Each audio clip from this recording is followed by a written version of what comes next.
voudrais remercier l'UFML hein, qui a rendu possible ce séminaire, un séminaire important.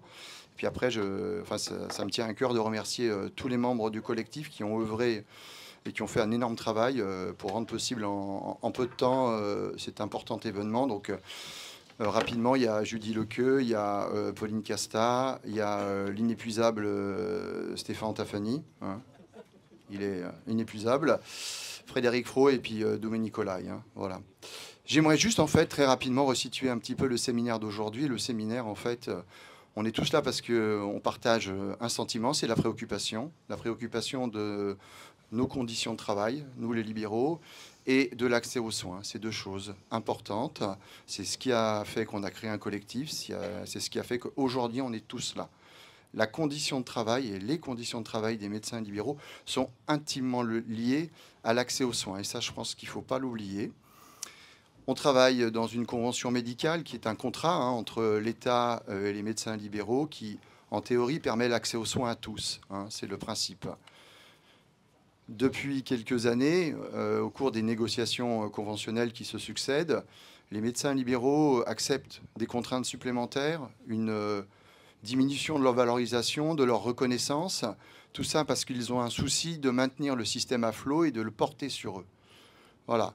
Alors, on peut toujours s'interroger pourquoi les médecins libéraux acceptent des choses comme ceci. C'est parce que, par notre nature, par notre formation, on se sent en responsabilité. On se sent en responsabilité de l'accès aux soins de nos patients. Et donc, on a une forme de culpabilité de réclamer des conditions de travail qui seraient meilleures parce qu'on pense qu'on va les demander au mépris de nos patients et de l'intérêt de nos patients. Là, c'est tout le problème. L'État en est conscient et s'en sert. C'est un levier d'action. Et donc là, ça pose un problème parce qu'à force d'avoir accepté des contraintes supplémentaires, nos conditions de travail se sont dégradées et surtout, on se retrouve avec une médecine libérale française qui est au dernier rang européen, tant sur sa reconnaissance que sur sa valorisation. On pourrait encore accepter en disant que bon, ça assure le soin, et le problème, c'est qu'en plus, le soin se dégrade. Donc quel est l'intérêt de continuer dans ce système-là où on accepte des choses et finalement, à l'inverse de ce qu'on voulait, le soin se dégrade. Donc je pense qu'il faut faire vraiment bouger les choses, accepter de revendiquer des conditions de travail qui sont meilleures, parce que finalement, c'est ce qui améliorera l'accès aux soins. Voilà. Donc aujourd'hui, on vous propose de bouger les choses, essayer de trouver des solutions pour que ce qu'on nous propose soit différent, soit conforme avec un gagnant-gagnant, la médecine libérale et nos patients. C'est important. Et donc, le déconventionnement collectif, l'intention, c'est un moyen de pression qui peut faire bouger les choses. Voilà. Donc, je vais vous juste préciser aussi une petite chose. Cet après-midi, nous aurons la directrice de l'ARS qui va venir discuter. Nous aurons le directeur de la CEPAM. Donc, c'est une démarche qui, il est vrai, est assez notable de leur part. J'aurais tendance à dire remarquable. C'est du courage de leur part. Nous, bien sûr, il faut leur faire part de nos griefs. Mais ce qui est important, si on veut garder une crédibilité, c'est de rester dans une courtoisie et un échange. Donc voilà, je vous fais confiance pour rester courtois tout en affirmant vos positions. Voilà. Et puis j'aimerais vous présenter Jérôme Marty et l'accueillir vraiment de façon très, très chaleureuse. Merci.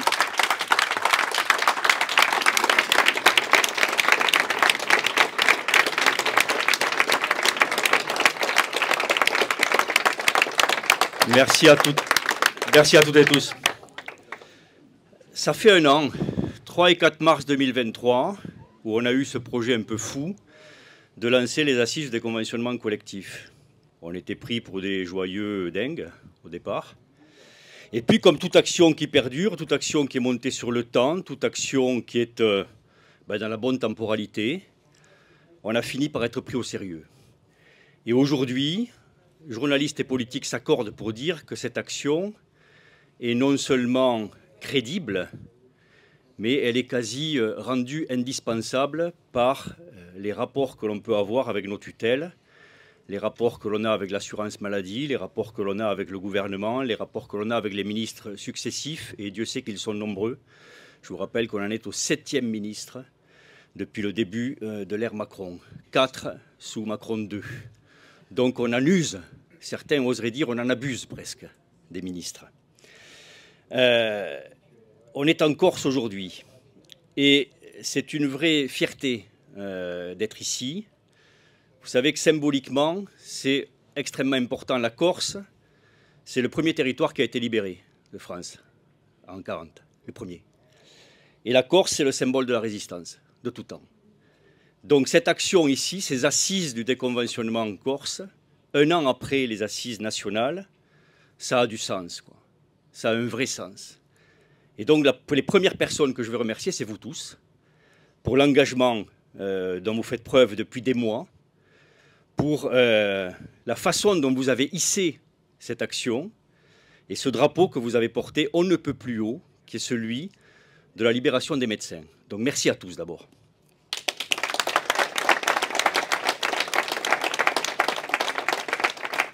Et puis remercier Antoine Grison, président des URPS, remercier évidemment Cyril Brunel, le porte-parole du collectif Médecins Libres Corsica, c'est ça?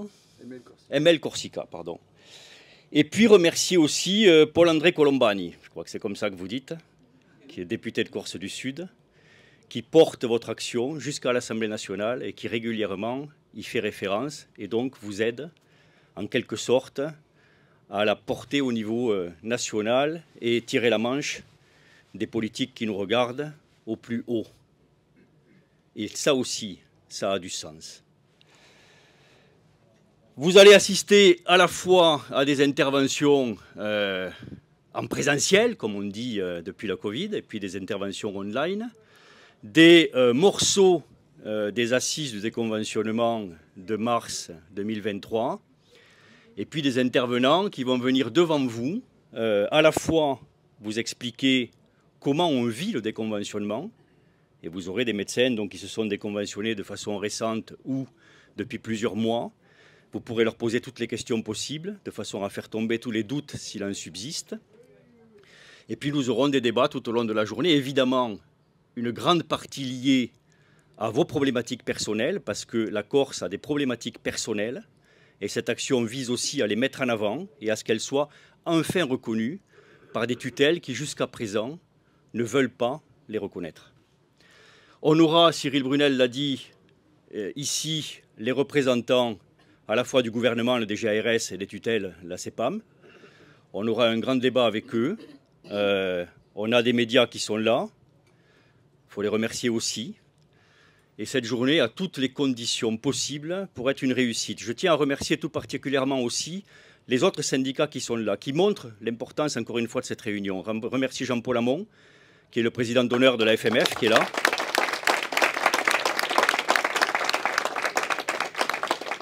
Il y a un représentant du bloc aussi, je ne sais pas où il est. Voilà. Le remercier aussi, Philippe Cuc. Philippe Cuc, qui est président du bloc et coprésident d'Avenir SP, a envoyé donc un émissaire qui est docteur. Voilà, merci d'être là.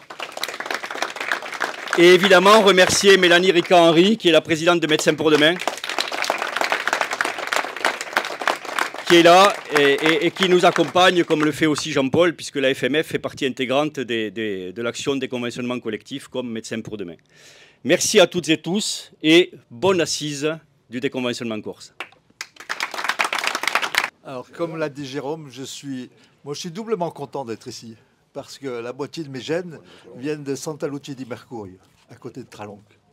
Donc c'est toute ma vie qui est ici. Et mon frère de lait habite à 500 mètres d'ici. Alors, vous m'avez fait un honneur de vous présenter l'histoire de la Convention. Patrick. 2 minutes. Donc l'histoire de la Convention, bien entendu, je peux vous en parler longtemps parce que Jérôme vous a mis ici. C'est un livre de 700 pages. Voilà. Donc, déjà, qui est sorti en 2013, Mediapart disait que c'était la Bible du syndicalisme médical. Il vous raconte toute l'histoire du syndicalisme médical. On m'a demandé d'être très bref et de ne pas dépasser 20 minutes. Je vais le faire. Mais je vais donc vous donner 2 pages de ce livre, hein, les grandes lignes. Mais déjà, en 2013, je terminais ce livre par chronique d'une mort annoncée. Vous voyez, en 2013. Et la mort, elle arrive progressivement de cette convention. Alors, on va prendre les grands thèmes généraux. Il faut d'abord savoir que déjà dès la Révolution, on voulait casser du médecin. Dès le lendemain de la Révolution, je vous cite, tout médecin ou chirurgien qui sera convaincu d'avoir fait de faux certificats de maladie, de mal soignés, d'infirmité, soit à des citoyens mis en réquisition, soit à des militaires en activité de service, sera puni de 2 ans de fer. Donc déjà à la Révolution. Et après, ça a continué. On va très très vite. Et en 1881, aujourd'hui, vous vous trouvez à un carrefour qui est très très important entre un système qui va mixer les problèmes liés à l'informatique, à l'organisation des soins, à l'organisation des systèmes médico-sociaux et à la rémunération. Et la rémunération, ça date depuis longtemps. Vous allez voir les dates. En 1881, au point de vue syndical, ça n'existait pas. On comptait déjà des syndicats départementaux. Il n'y avait pas de syndicats nationaux. Et il y en avait en 1884, 74, 127 en 1892. D'accord ? Et déjà, dans monsieur le docteur Marguerite, qui était le père du syndicalisme médical, s'exprimait dans le concours médical. Je suis convaincu du succès des syndicats à la condition d'une agitation tranquille, d'une agitation modérée, d'une agitation sans fracas des statuts de publicité et surtout en sachant user de la force d'inertie et en sachant tout refuser. Donc déjà, on vous avertissait. Mais on demandait d'être gentil parce qu'il fallait être gentil avec le patronat. Parce qu'à l'époque, il n'y avait pas de syndicat. Les médecins, ils avaient des SMS. Rien à voir avec le téléphone, rien à voir. Les SMS, c'était les sociétés médicales de secours. C'était plus ce qui a permis à créer le sous-médical. Vous savez que le sous-médical s'est créé à la suite d'un accident d'accouchement où il a fallu faire une craniotomie du bébé. Et puis la craniotomie, c'est mal passé pour le bébé, bien entendu, mais surtout pour la maman, qui est avec une perforation, une péritonite et une mort d'une jeune maman de 27 ans. Et à ce moment-là, le docteur Philippe a été condamné et les médecins ont décidé de le défendre. Et chaque médecin français devait donner 1 sou, d'où le nom de sous-médical. Et chaque année, on donnait 1 sou pour protéger les médecins. Et puis, donc, les batailles syndicales se sont poursuivies. En 1897, il y a eu un début de nomenclature et qui était un peu déjà le système du déconventionnement, puisqu'il fallait tenir compte de la situation de fortune du client, de l'importance du service rendu, de la réputation et de la valeur scientifique du médecin et des circonstances matérielles dans lesquelles les soins sont donnés. Et ça, c'était donc le docteur Hippolyte Amédée Jeanne, c'était la nomenclature Jeanne, qui était déjà une sorte de secteur 2. À la même époque, on ne parlait pas des déserts médicaux, on parlait de pléthore médicale. Et je vais vous donner les chiffres, vous allez être surpris. Hein. Je les ai. En 1840, donc juste à la sortie de la guerre, nous avions, je crois, 40. Attendez, voilà. Nous avions, c'est ça, 25 000 médecins. Et il y avait 52 millions d'habitants. Et les gens parlaient de pléthore médicale. Et qu'il fallait faire attention que la profession ne soit pas spoliée. Et déjà, et à cette époque-là, c'était l'époque du patronat et surtout du paternalisme des patrons. Et on parlait, les patrons voulaient imposer déjà ce que vous donnez maintenant, c'est-à-dire la capitation. La capitation, c'était le terme général. Tous les patrons voulaient faire une capitation auquel s'était opposé le syndicat qui existait à l'époque, c'était l'Union des syndicats des médecins français. Tous ces syndicats que je vous ai décrits tout à l'heure, les 140, s'étaient réunis en l'Union des syndicats médicaux français. Cette Union des syndicats médicaux français luttait contre des gouvernements, et en particulier des gouvernements socialistes, parce que un député socialiste de Saint-Amand-les-Eaux qui s'appelait Ernest Jean Cousteau, voilà. Ernest Jean Cousteau, et il voulait imposer un ordre. Rien à voir avec l'ordre des médecins, la déontologie. Un ordre, parce qu'il voulait mettre de l'ordre et mettre les médecins sous sa coupe. Donc ce qu'il faut voir, c'est que l'ordre des médecins, que Mitterrand avait dit qu'il fallait supprimer dans sa 87e proposition sur les 100 propositions de Mitterrand en 81, vient d'une proposition socialiste. C'est assez fin comme... Donc voilà, il voulait créer un ordre des médecins pour assainir la profession et la relever à un niveau moral. Donc vous voyez, ça c'est 1928. Hein. Exactement ce qu'on est en train de vivre. Et alors là, il y a des gens qui n'étaient pas d'accord. Surtout Paris, Lyon, Marseille et dans le Nord. Et ils se sont séparés de l'Union des syndicats français pour créer la Fédération des syndicats médicaux de France. Fédération des syndicats médicaux de France. Jean-Paul Hamon, coucou.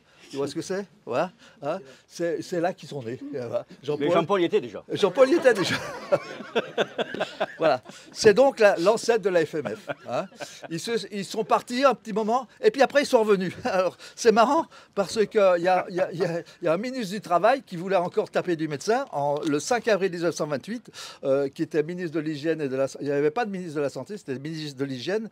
Il voulait encore imposer la capitation. Et à ce moment-là, l'Union syndicale des médecins de France et la Fédération des syndicats des médecins de France ont créé le 6 décembre 1928. Qu'est-ce qu'ils ont créé? Là aussi, c'est assez. Quand on fait de l'histoire, c'est assez marrant. Ils ont créé la CSMF. La CSMF, c'est-à-dire l'ancêtre de la FMF a participé à la création de la CSMF. Et puis voilà, tout ça est toujours un républicain socialiste. Alors c'est difficile de dire, mais à cette époque, Mitterrand, il se définissait comme ministre républicain socialiste. Il voulait imposer toujours la capitation. Il voulait imposer un tarif fixe, hein, et donc l'USMF avait fait la première grève, et c'est la première grève de tous les médecins. C'était en décembre 1920, qui était une grève administrative. On l'a refait plusieurs fois après Jean-Paul, hein, on l'a fait plusieurs fois ensemble. Mais voilà, c'était en 1920. Et en 1927, c'est là que se posent les bases de la médecine libérale, puisque le congrès de l'USSMF a posé les 5 principes: le libre choix du médecin par le malade, le respect absolu du secret professionnel, l'entente directe sur les soins et les honoraires, la pleine liberté de la thérapeutique et de prescription, et le contrôle des malades par les caisses d'assurance. Voilà, tout ça, ça va. Et puis progressivement, en 1960, la CSMF veut sur 15 700 mandats, mais à l'époque, vous savez qu'il y avait aussi les vétérinaires. Hein. Il y a une ministre qui avait voulu nous imposer ça, les vétérinaires faire le travail du médecin, vous vous rappelez, elle n'est pas restée longtemps, mais voilà. Il y en a quelqu'un qui l'avait fait déjà avant, d'accord. Et ben c'est pour ça que les gens de l'ancienne fédération sont à nouveau repartis. Et le 9 février 1968 sont créés les statuts de la FMF qui sont déposés dans la préfecture de la Seine. Et puis après, il y a tous les autres qui se sont mis en place. Et on arrive en 1980 à la mise en place, en 1972, la première convention, le 29 novembre 1972, progressivement. Cette première convention avait déjà été évoquée par la CMF avant la guerre, il faut bien le dire, avant la guerre. Et à la fin de cette convention, donc on arrive aux années 80, et c'est un épisode que j'ai vécu personnellement, puisqu'il y avait 3 personnes dans la salle. À l'époque, j'étais président des assistants chefs de clinique de France, 17 rue du Fer à Moulin. Et il y avait un monsieur qui s'appelait Raymond Barre et qui était maire de Lyon. Et puis il y avait un autre médecin qui s'appelait du syndicat des médecins du Rhône, qui s'appelait Guy Fradin, et qui avait toujours refusé la convention, qui avait attaqué la première convention et qui a gagné le procès au Conseil d'État en disant que la première convention était anticonstitutionnelle, donc personne ne vous le dira, d'accord? Mais on est passé sur une... Hein, on l'a gagné, mais il a gagné 7 jours après la publication de la deuxième convention. Donc c'était caduc. D'où parfois la lenteur de la justice. Voilà. Et donc j'étais à cette réunion, on était 3 personnes, et il voulait l'avis des jeunes qui allaient s'installer, donc il m'avait appelé, comme j'étais à Lyon aussi, et il a décidé le secteur 2. Voilà. Et le secteur 2, c'est donc décidé. Mais ce que les gens ne savent pas, c'est qu'il y a des gens qui ont soutenu le secteur 2, dont on n'a pas idée. Je vous cite, mais peut-être que ça ne dira rien aux jeunes, mais Maurice Deralin, vous n'avez pas connu. Un gros monsieur, très gros. Très gros. C'était qui? C'était le président de FO. On avait le soutien de FO, justement pour maintenir une médecine de qualité. Donc pour maintenir le pays. Hein? Directeur de l'assurance maladie aussi, de l'assurance maladie. Et puis il y avait, nous on avait, c'était Pierre Belot, je crois. Pierre Belot, le président de la FMF à l'époque. Voilà. Qu'après, je suis allé voir avec Raymond Barre et tout ça. Et puis, non, la CNAM, la CNAM, c'était Coudreau. La CNAM, c'était Coudreau. Jean-Paul. La CNAM, c'était Coudreau. Belot, c'était bien. Derlin, c'était bien FO. Coudreau, c'était la CNAM à cette époque. Sur mes notes, hein, voilà. Donc vous voyez que c'est encore une progression. Puis après, vous avez eu la naissance de MG France avec le bouton de chemise. Vous avez eu beaucoup, on l'appelait comme ça entre nous. Hein. On s'aimait bien, hein, on se battait. Hein. C'était les armes. Mais nous, on lui disait, t'as pas mis ta chemise, pourquoi? Ah parce que Richard Bouton. et voilà, on a continué comme ça. Et puis maintenant, vous êtes à la croisée des chemins et il faut... À mon avis, il faut vous battre. Il faut vous battre parce que la démarche et vous l'avez vu que c'est une démarche qui existe pratiquement depuis le début de la médecine. Hein. On s'est longtemps battu. Les syndicats et les FMF s'y sont surtout battus contre le système des officiers de santé, des charlatans, des rebouteux, des ventrières. Parce que les ventrières, elles faisaient beaucoup de médecine. Vous savez ce que c'était, les ventrières? Les sages-femmes. Les sages-femmes, on les appelait les ventrières. Voilà. Et elle faisait beaucoup de médecine dans les campagnes. Voilà, ça c'est pour les très très gros points que je vais vous dire. Alors actuellement, les autres paramètres qui viennent en contingence, c'est le vieillissement de la population. Vous subissez tous en tant que médecin. C'est une charge de travail qui est différente. Et puis, je voulais vous citer quand même... Je voulais quand même qu'on arrête aussi ce discours manichéen entre le public et le privé, entre l'hôpital et la médecine libérale. Je crois qu'il faut qu'on arrive vraiment à une concordance des deux systèmes. On fait le même métier.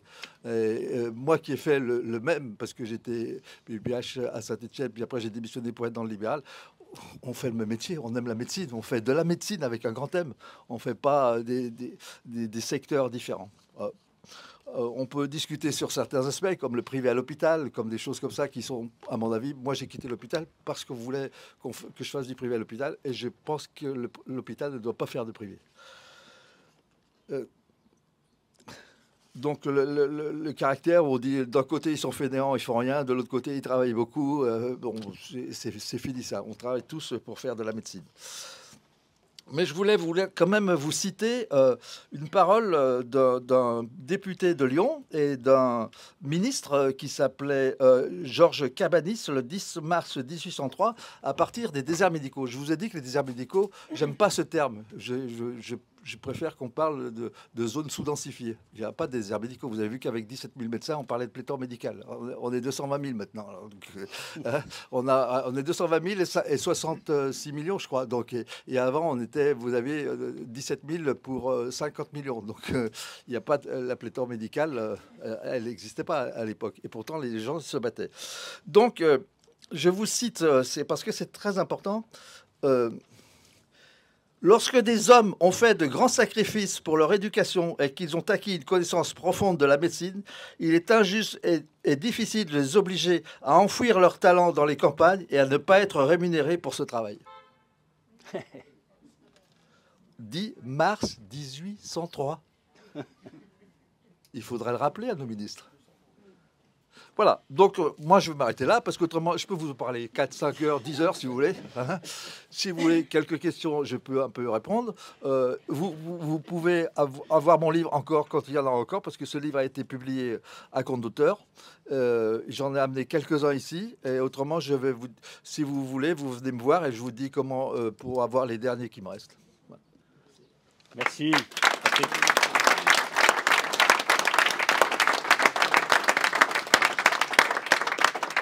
Alors, vous en êtes à la 11e convention, hein, vous savez ça. Hein. Raconte-nous un petit peu ces conventions qui, généralement, se passaient très très bien, petite signature et tout allait bien. Et voilà. Raconte-nous si ça a fluctué, ces conventions, dans l'histoire. Quand on a les cheveux blancs, peut-être un peu trop longs, mais on a beaucoup d'anecdotes. J'ai appris à haïr ces réunions. Et je vais vous raconter une anecdote. En 1994, j'étais vice-président de ce qu'on appelait le Collège national des chirurgiens de France. C'était rien. C'était une association de 500 personnes. D'accord ? Et dans cette association, 500 personnes qui publiait un livre, et il y avait une partie qui était médicale, chirurgicale, et une partie qui était législative. On ne pouvait pas dire syndicale, il n'y avait pas de syndicat encore des chirurgiens. Le bloc, je l'ai créé après avec Philippe Cuc. Et donc, ces négociations conventionnelles, à cette époque-là, on était arrivé à une période où on avait imposé un syndicat de spécialistes et un syndicat de généralistes pour signer et valider la convention. Et ben, il s'est trouvé que la FMF, la CCMF et tous les autres avaient refusé de représenter les spécialistes. Donc, il n'y avait pas de spécialistes. OK ?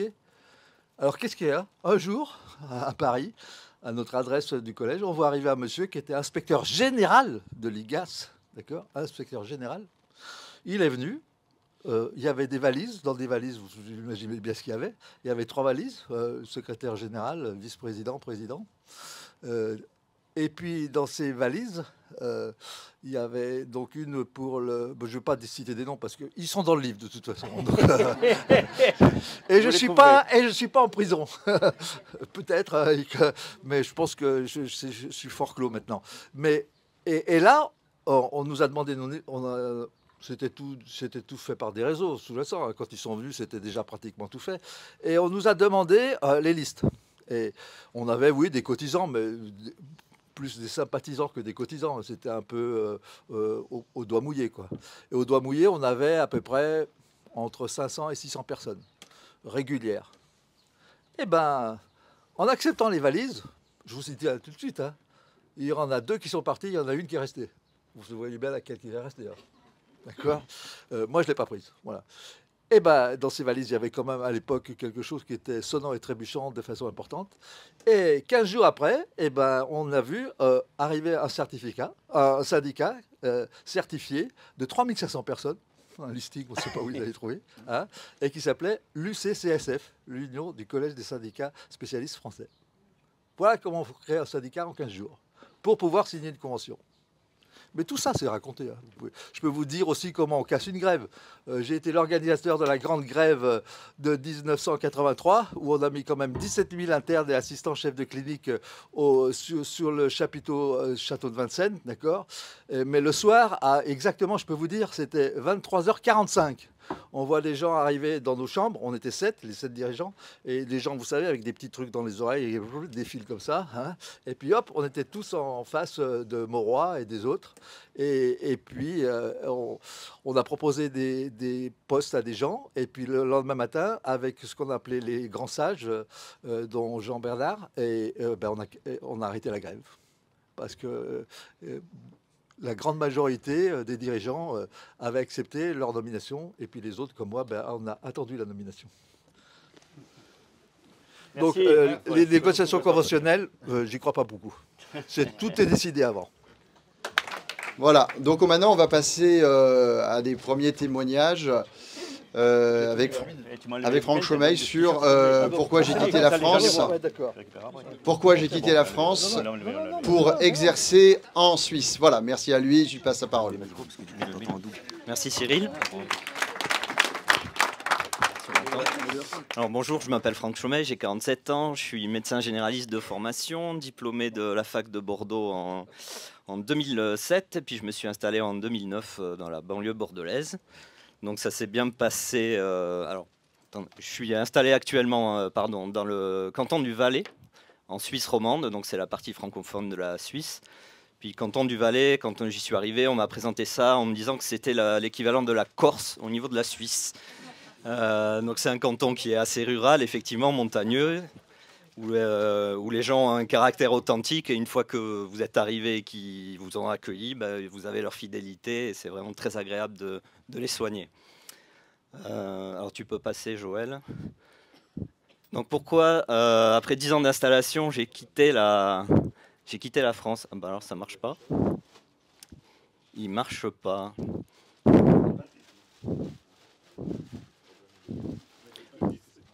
Bon, alors c'est pas grave, je vais le faire comme ça. Alors on revient en arrière quand même. C'est bizarre, ça passait normalement. Donc mes 10 premières années d'installation se passent à peu près bien. Et puis quand même on voit c'est ce qui est représenté sur la slide, c'est l'acronyme, la médecine des acronymes qui se met en place avec la mise en place du tiers payant, toutes ces contraintes qu'on se prend sur la tête et qui font que on doit travailler, consacrer de moins en moins de temps aux patients et faire de plus en plus d'administratifs. Ce qui fait qu'on perd le sens de notre travail. Voilà, les charges augmentent, les contraires horaires aussi. On consacre de moins en moins de temps aux patients. Et puis finalement, on arrive à une médecine de mauvaise qualité et on se sent à la fois dévalorisé et puis coupable de produire de la mauvaise médecine. Donc c'est l'époque où, en 2015, Marisol Touraine, sous l'impulsion de François Hollande, qui cherche une mesure phare, veut imposer le tiers payant. Donc il y a quand même une levée de bouclier des médecins. Alors moi j'étais à l'étranger comme tous les jeunes installés à tout ce qui est syndicat, puis je tombe, voilà, j'essaie de m'intéresser à la problématique et puis je tombe sur des vidéos Facebook de l'UFML où je découvre le monsieur là qui est debout pardon, à ma droite. Et puis je décide de m'investir.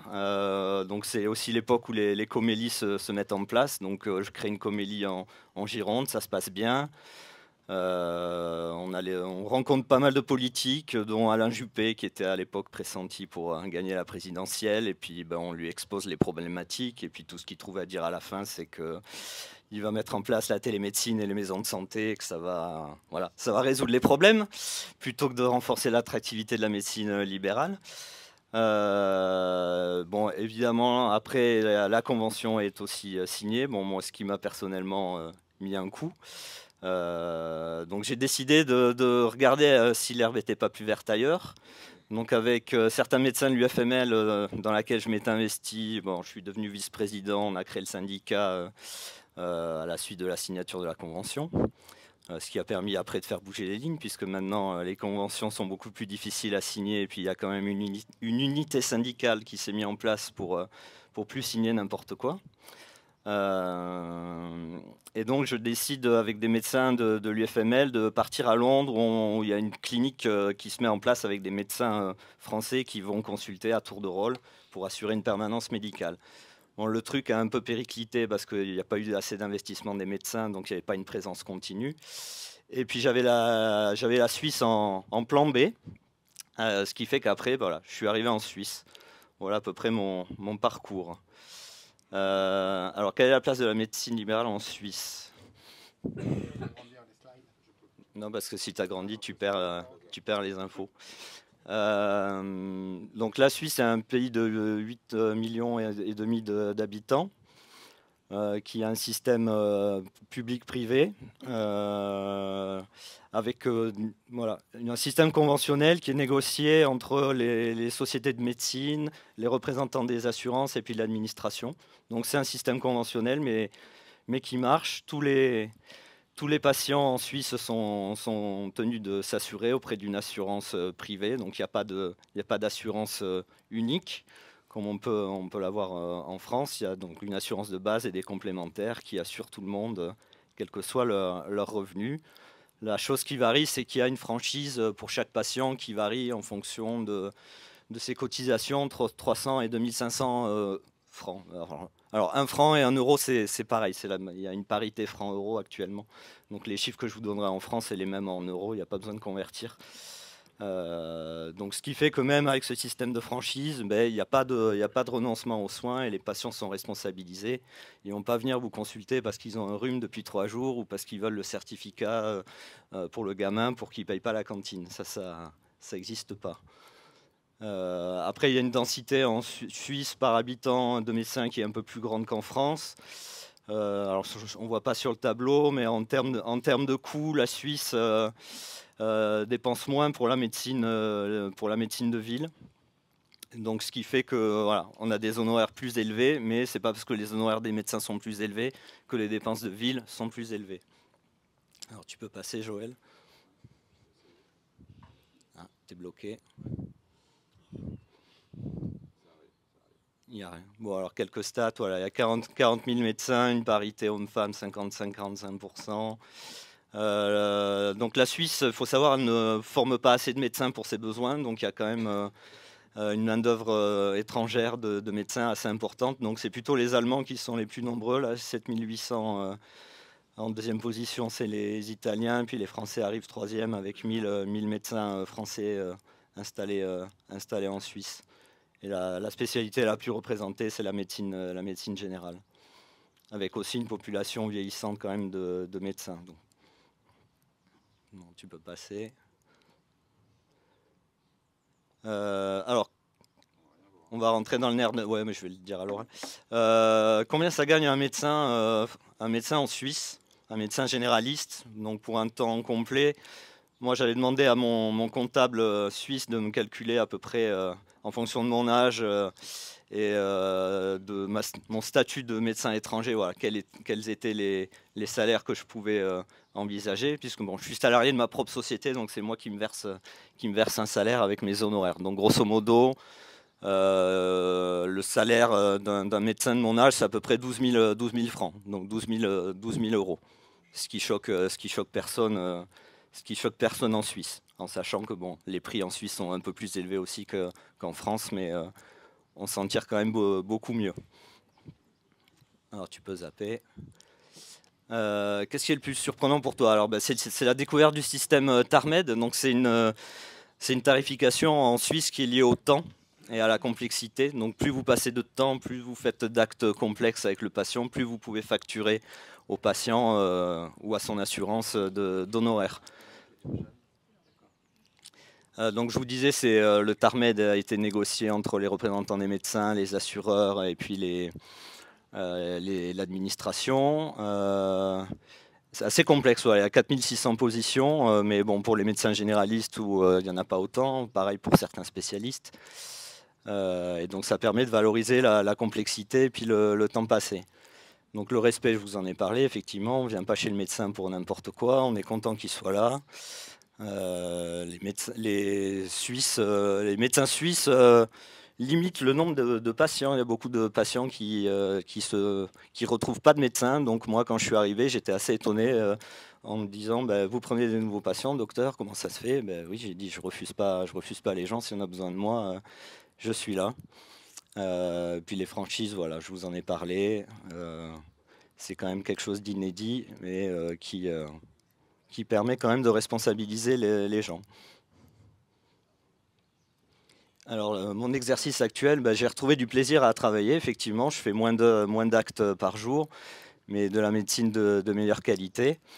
Voilà, je dis souvent, si j'ai un patient qui a une douleur thoracique, j'ai mon propre laboratoire d'analyse au cabinet, donc je peux lui faire la troponine en 30 minutes, l'électrocardiogramme par l'assistante, le garder en surveillance et le renvoyer à la maison si tout est négatif ou aux urgences si on a besoin. Donc ça, c'est quand même un truc hallucinant pour moi qui venais de France, et quand même très agréable.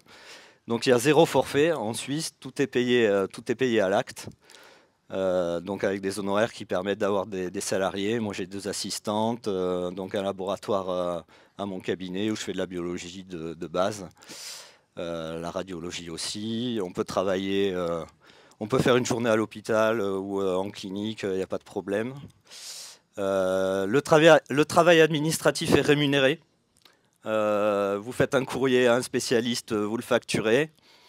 C'est tout à fait normal là-bas. C'est du temps médical, c'est du temps que vous consacrez au patient. Vous avez le droit de le facturer. Les certifs à la con, il n'y en a pas du coup. Dans les franchises, j'en ai parlé. Bon, il y a des gardes, comme en France, des gardes de 24 heures, à peu près 8 par an, un système de formation à points. Les lapins, chers à l'UFML, sont facturés. Un patient qui vient pas, qui n'a pas prévenu 24 heures à l'avance, on a le droit de lui facturer 50 francs.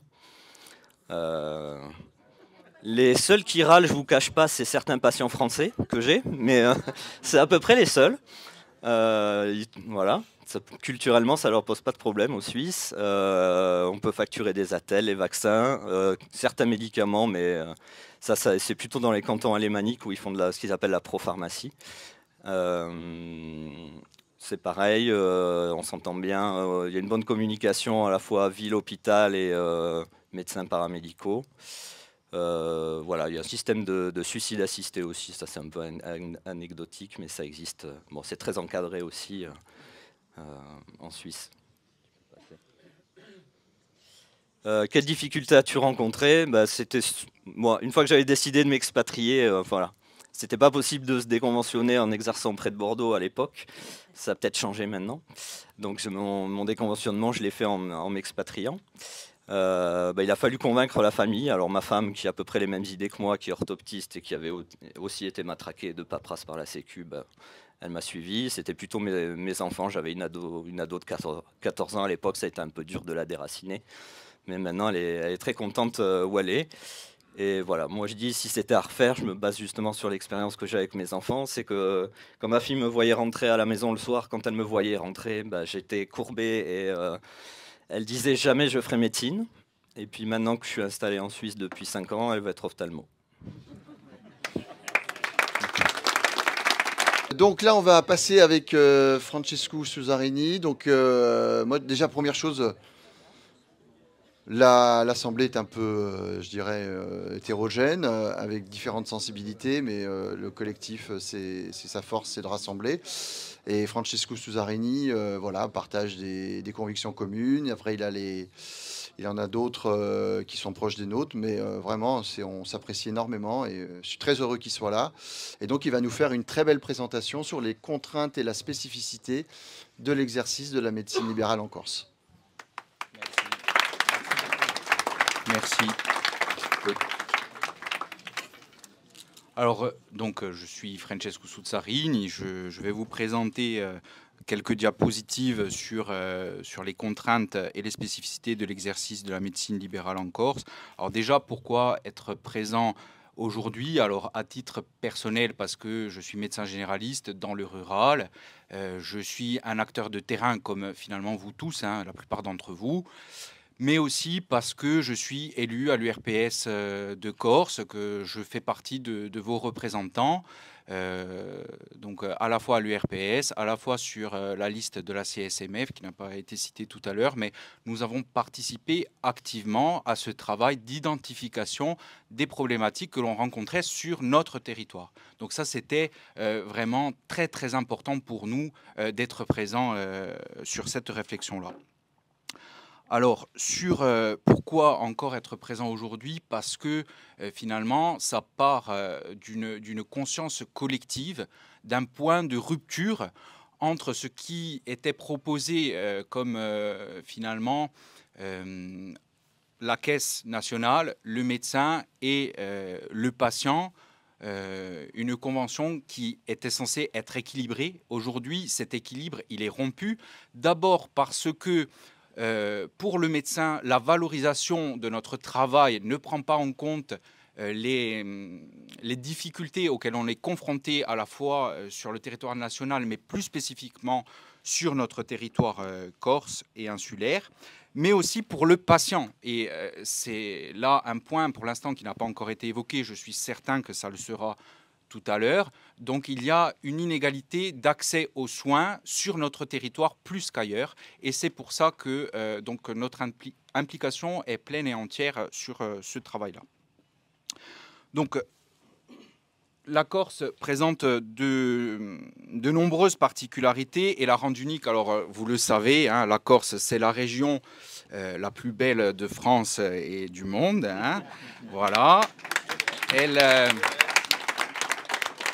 Elle a une richesse culturelle qui n'est plus à discuter, c'est certain, mais il y a aussi beaucoup de choses négatives, notamment qui impactent finalement le système sanitaire de notre territoire.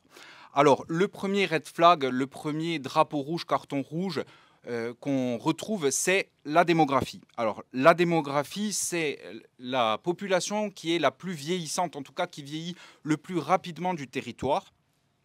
C'est associé finalement à une croissance démographique qui s'accélère, qui est plus rapide que sur le reste du continent, 3 fois plus vite de croissance démographique que sur le reste du territoire.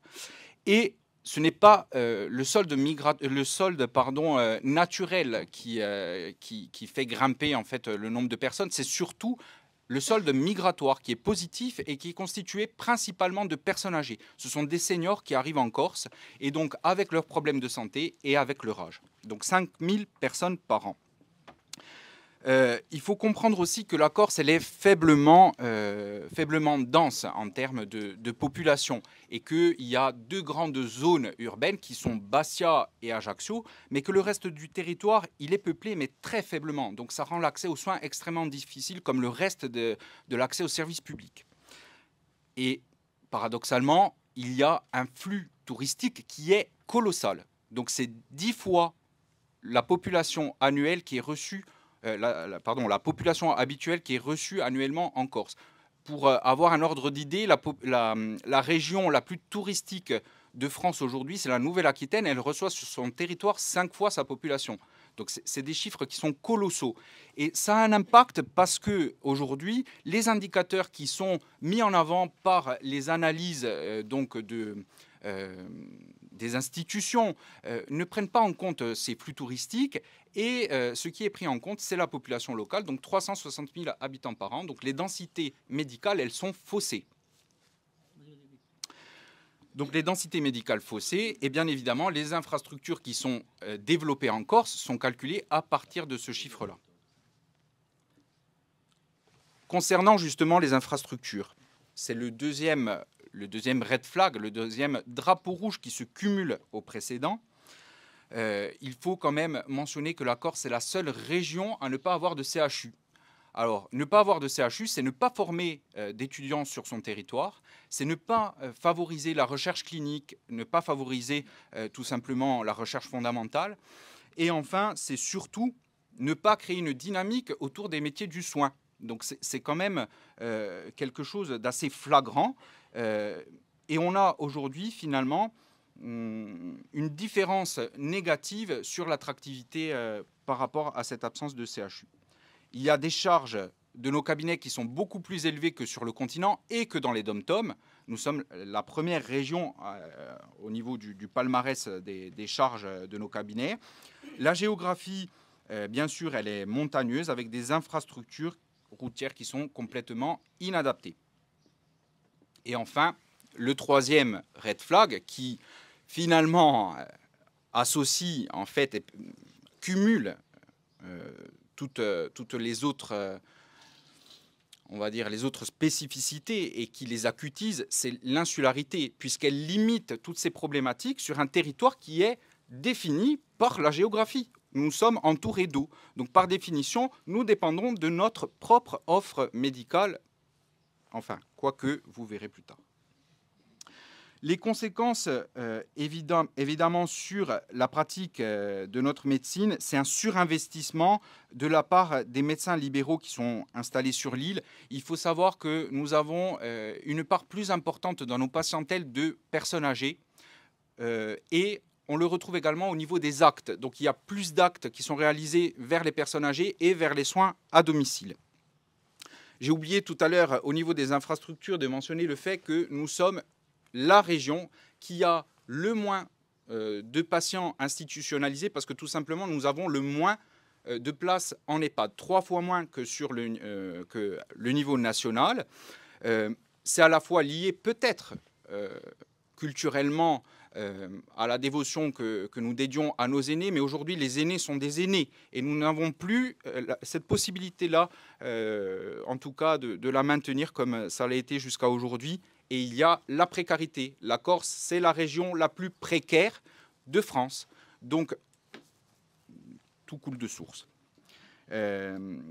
Concernant donc notre implication, il faut comprendre que la situation aujourd'hui, elle est devenue intenable et que les prévisions en termes d'accès aux soins, elle est catastrophique.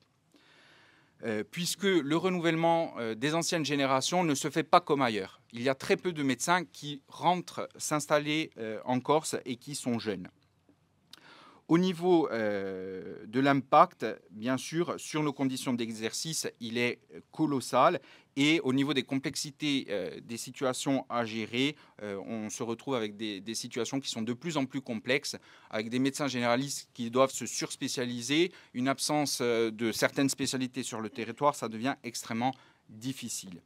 Alors, les deux principales conséquences sont bien sûr l'attractivité qui est proche de zéro en Corse et qui est décriée notamment par l'Ordre national des médecins, mais il y a aussi la perte de chance et l'inégalité d'accès aux soins pour tous les patients.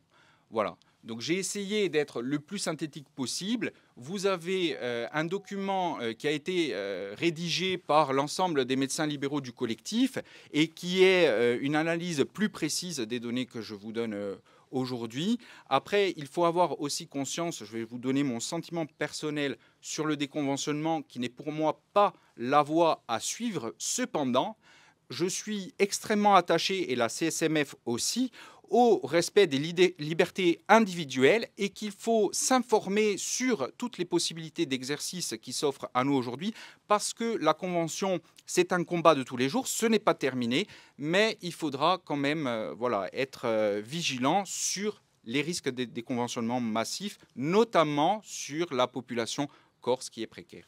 Voilà. Je vais vous faire une présentation. Donc en fait, ce que vient de vous faire Francesco, c'était la présentation qu'il avait fait lorsqu'on avait fait le focus Dum Corse. Il avait fait donc une présentation très sincèrement qui était très brillante, implacable. Il y avait aussi Monsieur Dahan qui avait fait ça pour MG France. Et puis nous avions eu aussi Fred Leccia qui avait été aussi très percutant. Pour ma part, donc j'étais intervenu. J'avais une posture qui était un peu moins formelle.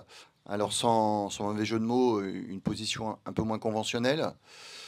Du coup, ça a été un peu plus dynamique et mon ton que j'ai eu lors de cette négociation me permet d'avoir le même ton pour vous présenter et vous retracer un petit peu le chemin de cette négociation, la négociation CNAM Corse, durant ces 9 derniers mois. Voilà, donc je l'ai prénommé la chronique d'un dîner de cons et je trouve que c'est assez adapté. Diapo suivant. Donc, on a besoin d'avoir un petit rappel historique. Donc notre collectif s'est créé au mois de juin. Et là, j'aimerais rendre hommage à quelqu'un qui a été vraiment un catalyseur et qui nous a tous regroupés. C'est Monsieur Valtou. Donc bravo à lui. Ça a permis donc par la suite de nous construire et j'ai trouvé en fait, j'ai retrouvé mon passé, c'est-à-dire une stratégie militaire pour mener un combat. C'est-à-dire, on se consulte, on voit les propositions, et c'est ce qu'on a fait par sondage national et local qui nous rassemblent, qui nous réunissent et qui nous représentent. Puis, en dernier, on a fait un sondage sur quelles étaient les mesures de pression qu'on était prêt à accepter au travers de toutes nos diversités.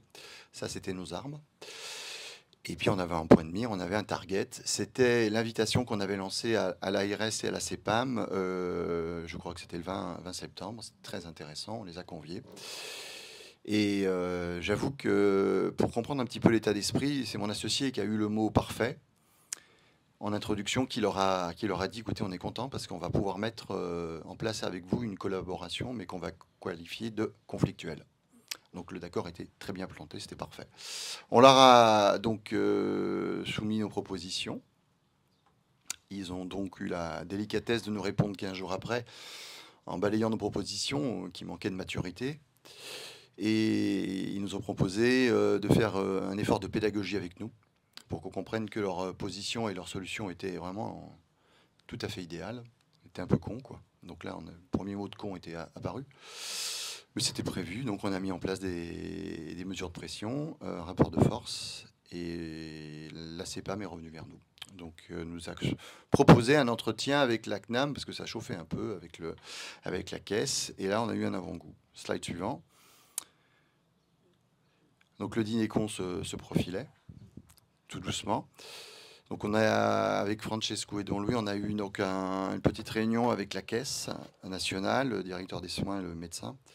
C'était assez tendu. Je m'emporte rarement, là, je n'ai pas pu résister. Je me le suis fait. Et Et concrètement, donc la réponse était assez fabuleuse et assez lunaire. Il n'y a pas de spécificité corse. Autour de la Corse, il n'y a pas de mer, ça n'existe pas. Il y a un parking éventuellement, une autoroute. Et puis, nous, on avait soumis, parce qu'on n'était quand même pas très bêtes, hein, on leur demandait pas qu'il y ait un secteur 2 en Corse, hein, on savait très bien que c'était pas réalisable. On leur demandait des tolérances. Les tolérances n'existent pas, nous, on te le dit, ils habitent à Paris. Beaucoup de médecins généralistes font des DE. J'ai eu le directeur de la CEPAM de Paris qui était au courant, mais il a dit nous, on tolère. Donc, ils se sont foutus de notre gueule, nous ont encore pris pour des cons.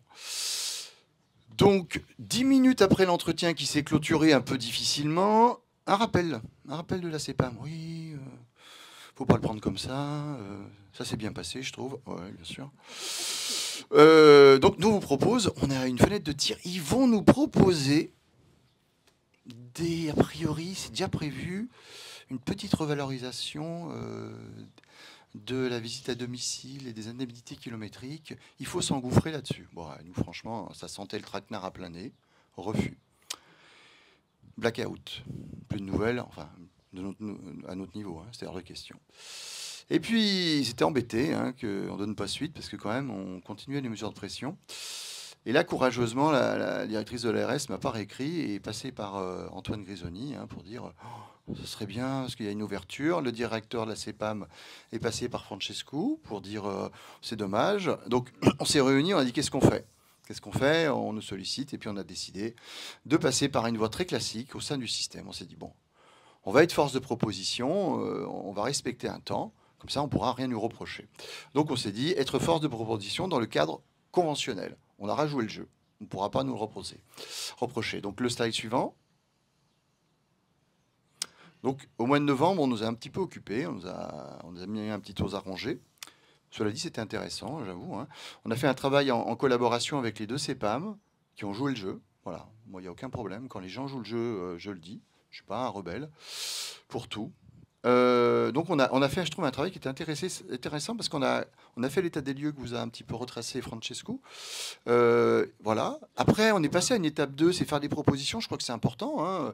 C'est bien de protester, mais il faut être aussi force de proposition. Donc, on a fait des propositions appuyées sur des chiffres et sur des données de la CPM qui nous sont données. Donc, en fait, on ne peut pas dire qu'on était hors sol, quoi. Donc, moi, je pense que ça nous a donné un maximum de légitimité dans notre communication avec les institutions. Et puis, notre démarche, elle était encore plus dans le cadre, parce qu'à chaque fois qu'on faisait une proposition, à la fin, on faisait une phrase type conventionnelle qui pouvait être complètement intégrée dans la convention. Voilà, on a accepté de se plier. Et puis après, on n'était quand même pas complètement bête. On savait qu'en ayant accepté d'aller dans le système, de faire au travers du système des propositions, eh bien, on aurait toute légitimité pour faire ce qu'on veut. Voilà, c'était aussi l'arrière-pensée. Décembre arrive, les fêtes arrivent, on leur a remis le rapport, pas de retour direct, le blackout, ça c'est leur façon de communiquer, c'est parfait. On a quand même des propos rapportés, c'est intéressant, c'est pas mal, oh là là, qu'est-ce qu'ils ont travaillé. Et on savait que, bon, grosso modo, ça allait être compliqué. Et donc, on avait prévu un temps presse, politique, syndicat, parce que vraiment, ça sentait le brûler, quoi. Donc, il faut être honnête, la presse, merci beaucoup. Les politiques, Paul-André Colombani, qui appellent la caisse nationale, ça, on peut pas, sans ça, c'est difficile. Puis les syndicats, je crois que voilà, on a eu l'UFML, on a eu vraiment la CSMF qui a fait aussi un très gros rôle, moi, je ne suis pas partisan, voilà, quand les gens bossent, il faut le dire, voilà. Il n'y a pas de problème. Je suis pas obtus. En janvier, le forcing, parce que franchement, on sentait qu'on allait passer à la trappe. Donc, là, par contre, aussi, merci la presse, merci le quotidien du médecin, l'Ergora. Moi, je ne connais pas très bien, mais eux, ils connaissent très bien la CNAM. Et c'est des poils à gratter qui n'arrêtaient pas de les appeler en disant mais alors, la Corse, vous avez quelque chose à foutre ou pas ? Ils ne pouvaient pas dire non, quoi. Ils disaient c'est important, on y réfléchit. Donc, grâce à tout ça, on leur a envoyé quand même aussi un petit coffret de produits corse. C'est quand même sympa. Et puis, alors, pour la petite histoire, on l'a envoyé aussi au ministère de la Santé. Et là, le symbole est exceptionnel. On nous l'a renvoyé avec marqué refus.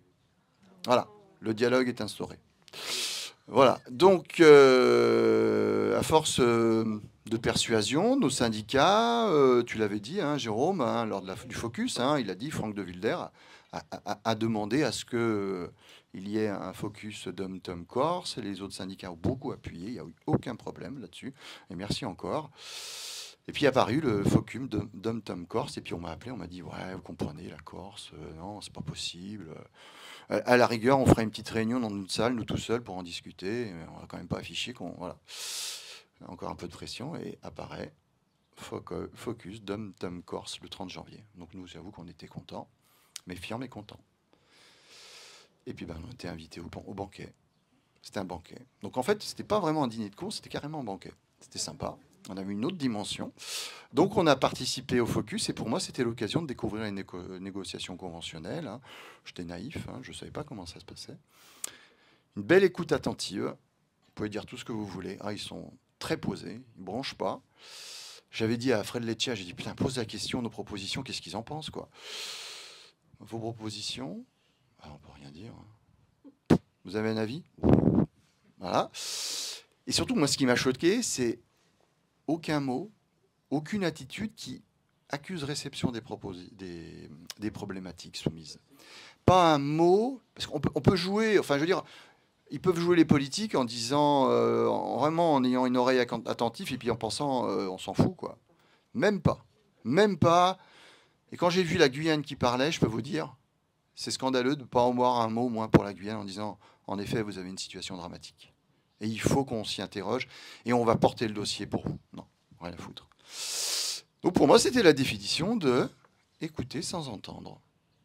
C'était fabuleux. Donc là, on passe finalement au résultat en février. Pourtant, j'avais prévenu. Hein, si vous nous mettez une claque en Corse, on ne tendra pas l'autre joue. Et donc, on a eu droit à des miettes. Et en fait, c'est là où vraiment on a la définition d'une niais de con. C'est qu'il nous avait dit, allez-y, de toute façon, vous savez, vous aurez l'indemnité kilométrique et puis vous aurez un petit truc sur le déplacement. Hein. Bah oui, c'est ce qui était prévu. Ils nous l'ont donné. Donc, tout le travail qu'on a fait, ça ne servait à rien. Donc, c'était prévu au départ. Puis après, la Corse n'est pas citée. En off, Henri qui est allé, concrètement, la Corse n'est pas une île, il n'y a pas de spécificité, il n'y a pas de mer, il y a juste une autoroute, un pont qui traverse. Voilà. Donc après, moi, je me suis fait une conclusion, diapo suivant, le camouflet. Et moi, c'est vraiment l'impression que j'ai eue pour moi. Et puis un peu tristement pour Francesco, parce qu'il a fait quand même quelque chose d'assez brillant, et mes deux autres collègues, on est venus à ce dîner avec notre petite sacoche, notre petit rapport qui présentait nos maquettes. On nous a écoutés, on n'a eu rien à faire.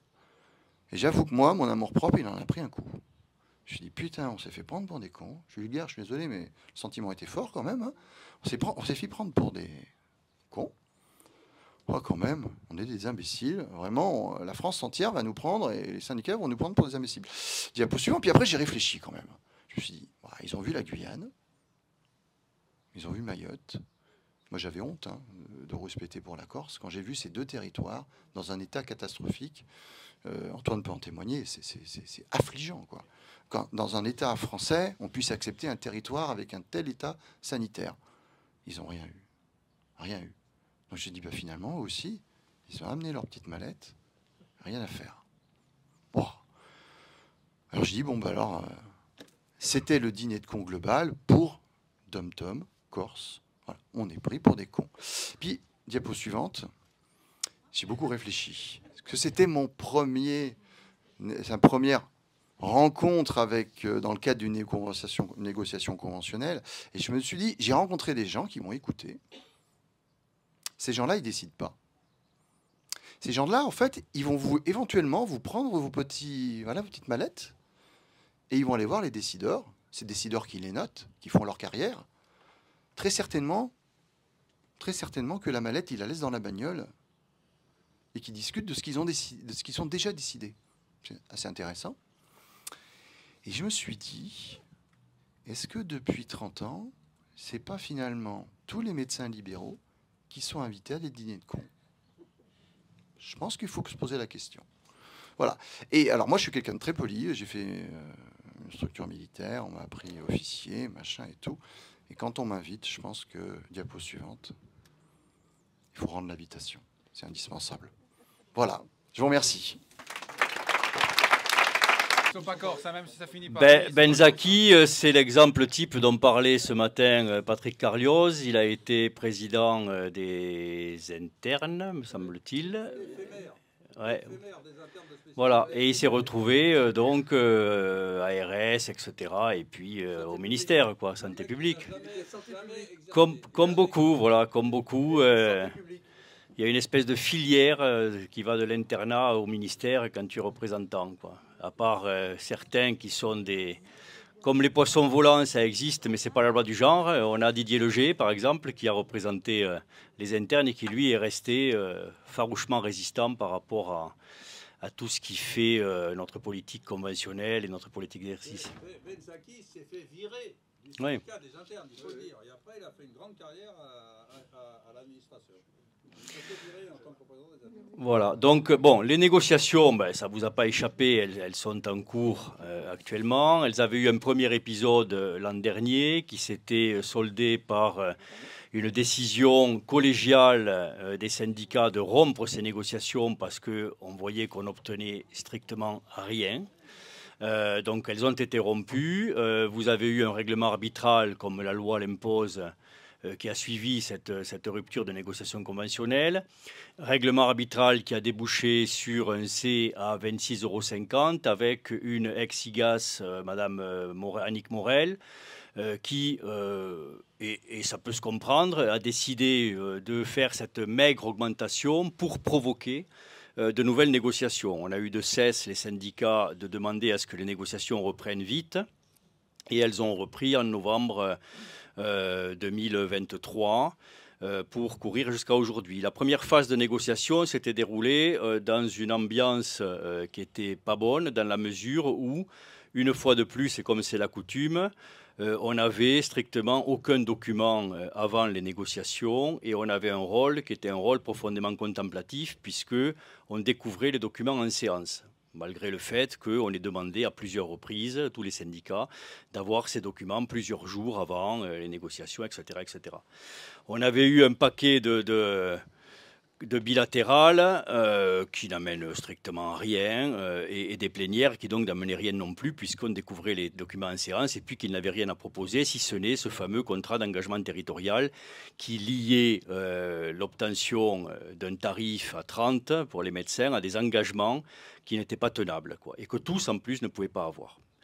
Donc ça a été rompu. Les négociations ont repris sous de meilleurs auspices avec une volonté de l'assurance maladie de nous donner les documents. On verra que ça n'a pas été forcément respecté.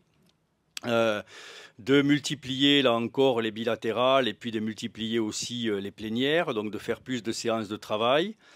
Et puis les choses comme ça ont avancé et au fur et à mesure qu'elles avançaient, ben, on a vu qu'elles n'avançaient pas, quoi, dans la réalité.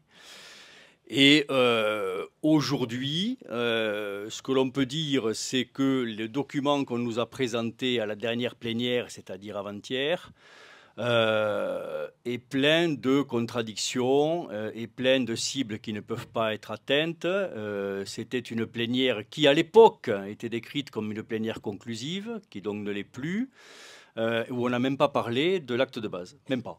C'est-à-dire qu'ils ont réussi le tour de force de réunir tous les syndicats, de prévenir la presse, etc., de nous tenir 3h30, 4h pour ne pas aborder la valeur du C, ce qui est quand même un tour de force, quoi. On nous a montré des choses du type, vous le savez, sur la pertinence des soins, avec une cible de coût de 57 milliards sur différents actes, avec donc du grain à moudre, nous disent-ils, sur des économies de santé, sur des prescriptions, sur des bons comportements, etc., etc., mais qui ne sont pas atteignables puisque vous avez des indicateurs, par exemple, où on vous dit qu'il faut atteindre 90% de l'indicateur, ce qui, quand vous comprenez ou quand vous connaissez le fonctionnement de l'indicateur, n'est pas atteignable. D'autres où c'est 100%.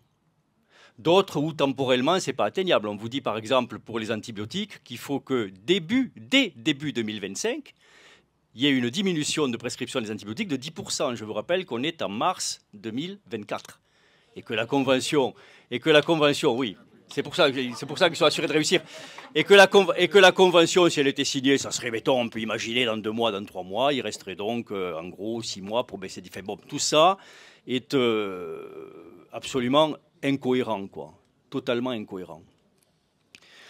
Donc, on nous présente un document dont je vous rappelle que le directeur de l'assurance maladie nous dit depuis maintenant 4 mois, 5 mois même, que cette convention, c'est la convention du tout ou rien. Il faut l'accepter in extenso ou ne pas la prendre. Alors, comme il le dit, tout ou rien, ça ne veut pas dire qu'on ne peut pas changer ou rajouter des choses dedans. Mais elle est définie par 4 briques. Et ces 4 briques, il faut les prendre. Il ne peut pas en manquer une. Alors on se pose la question, pourquoi il insiste comme ça? Et il y a une brique, là, la dernière, c'est la modification de la rémunération, du mode de rémunération des médecins. Et vous savez que Emmanuel Macron, quand il fait son discours de Nevers en 2018, déjà annonce que pour lui, le paiement à l'activité, dit-il, en rejoignant comme ça la tarification à l'acte dans les établissements et le paiement à l'acte dans la ville, doit à terme devenir minoritaire. Parce qu'il n'est plus adapté à la médecine d'aujourd'hui, parce que maladie chronique, etc., et que donc il faut changer le mode de rémunération des médecins. Et donc cette 4e brique, elle aborde la modification du mode de rémunération des médecins en vous disant certes que c'est basé sur le volontariat, que des médecins seuls ou en groupe pourraient accepter de voir tout ou partie de leur rémunération, changer pour le forfait. Alors on pourrait se dire, écoutez, à l'évidence, quand on regarde la carte de fonctionnement de notre médecine, ce truc-là n'intéresse personne, quoi. Il y a vraiment une infime minorité de médecins qui fonctionnent comme ça. Donc pourquoi aller vers ça, puisque à l'évidence, ça ne marche pas. Mais convention de tout ou rien. Il faut le prendre. Et ce que l'on sait, pour vous donner un exemple, c'est que la semaine dernière, il y a eu une réunion entre le président Macron et les DG ARS, où le président Macron a émis le souhait de revenir à l'échelon départemental. Ça veut dire quoi? Ça veut dire qu'à terme, les ARS disparaîtraient, évidemment les URPS disparaîtraient aussi, qu'on donnerait la prime aux CTS, aux conseils territoriaux de santé, avec leur articulation avec les CPTS, et donc la voie royale pour la forfaitisation. Parce qu'évidemment, si cette convention est signée, ce sont les médecins qui donnent quitus au changement de mode de rémunération. L'État peut montrer, les médecins sont d'accord, ils ont signé. Regardez. Alors quand vous en parlez à Marguerite Cazeneuve, qui est en quelque sorte la sous-directrice de l'assurance maladie, elle vous dit non, mais c'est une demande élyséenne, on ne peut pas s'en sortir, on est obligé d'obéir, mais tu sais bien, ce ne sont, oui, parce qu'on se tutoie dans ce milieu, hein. Mais tu sais bien, ce ne sont que quelques médecins, ça ne s'étendra pas. Mais enfin, dans la même phrase, elle vous dit quand même, c'est une demande élyséenne et on ne peut pas s'en sortir. Et la demande élyséenne, je vous renvoie au discours de Nevers de 2018, c'est de mettre à bas le paiement à l'acte. On peut reprocher tout ce qu'on veut à Macron, tout ce qu'on veut. Mais quand il a une idée, il la poursuit. Et c'est une présidence jupitérienne. Je vous rappelle que cet homme est ministre de la Santé, ministre de l'Éducation, chef des armées, etc. Il est tout. Les autres n'existent pas. Donc il a décidé ça pour la médecine et il veut mettre en place tous les éléments qui vont permettre d'aller au bout de son idée. Et cette convention, elle n'est là que pour ça. Que pour ça. Ils veulent la signature des médecins pour la modification du mode de rémunération. Alors, pour en revenir à la structure, à la forme en quelque sorte, plus qu'au fond, les dernières élections aux URPS ont pondu une spécificité. Cette spécificité, c'est que les 2 syndicats monocatégoriels, enfin il y a la FMF aussi qui est monocatégorielle, mais il y a 2 syndicats monocatégoriels et le SML, mais oui, non mais vous avez gardé, j'allais le dire, par défaut, puisque les élections leur ont fait perdre un collège et le SML c'est pareil, ils ont gardé le collège généraliste et le SML a gardé le collège spécialiste et ils sont devenus minoritaires, donc non représentatifs, un pour les spécialistes, l'autre pour les généralistes. Passons, ils le regagneront, passons. Mais on a les 2 syndicats monocatégoriels, MG France pour les généralistes et Avenir Spé, le bloc, pour les spécialistes, qui sont devenus majoritaires dans leur collège. Ça veut dire qu'à eux seuls, ils peuvent signer cette convention, mais ça veut dire aussi que l'un ne peut pas signer sans l'autre. Et ça, c'est une drôle de spécificité. Parce que cette convention, depuis le début, et c'est l'opinion de l'assurance maladie, elle est construite pour les généralistes. On voit l'opinion qu'ils se font des généralistes. C'est 30 €, pas plus. Hein. Mais passons. Convention généraliste pour 90% des items. Et les spécialistes ont Walou, globalement. Walou. Donc, ils ne sont pas signataires. Et donc, cette convention ne peut pas être signée. Elle ne peut pas l'être. Il y a un verrou qui fait qu'elle ne peut pas l'être.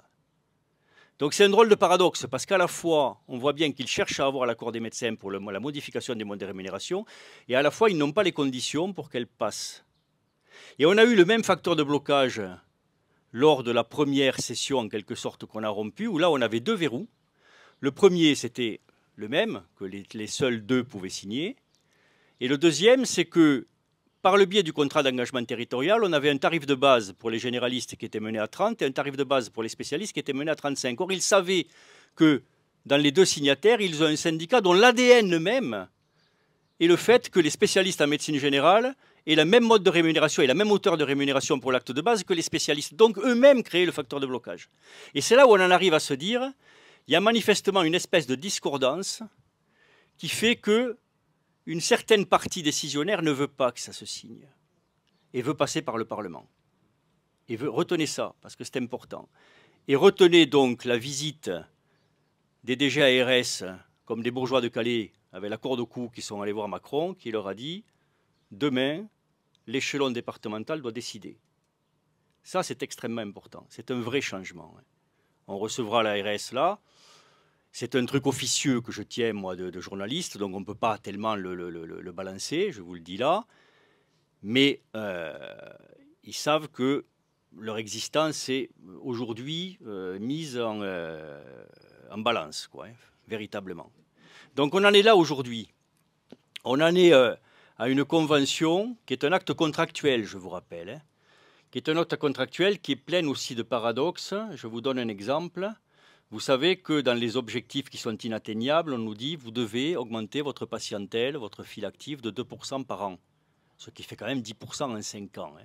Mais comme vous êtes des branleurs, vous allez y arriver, parce que vous avez largement le temps. Vous n'envoyez pas des patients, on le sait tous, quoi. Hein. Parallèlement quand même, on vous dit que vous devez accepter la quatrième brique dont je vous parlais, qui est celle de changement de rémunération pour le forfait, dont on sait tous qu'il est beaucoup moins productif que le paiement à l'acte. Et que donc, dès l'instant où vous rentrez dans ce mode de rémunération, vous allez voir moins de patients. Donc voilà une convention qui vous dit, vous devez augmenter votre file active, mais vous devez la baisser. C'est le fameux « et en même temps » macronien, quoi. Et on nous demande de signer ça, de contractualiser ça. Ce qui est impossible. Impossible.